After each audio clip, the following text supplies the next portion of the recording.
mag-aaral sa ikalawang baitang Section Yakal na may parehong aktibidad ang pagdikit sa paraang mosaic. Bulalakaw ay Zayan Paul A. A. De la Rama.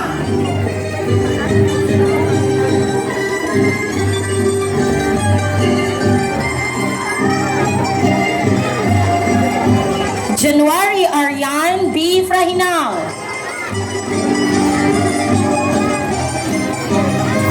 Kelsey Isabel M. Hernandez.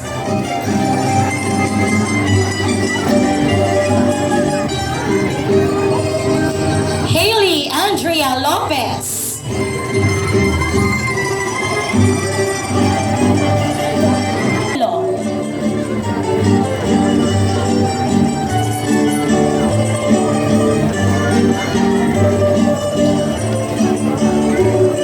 Muli po, palakpakan natin ang mga mag-aaral ng ikalawang baitang Section Yakal.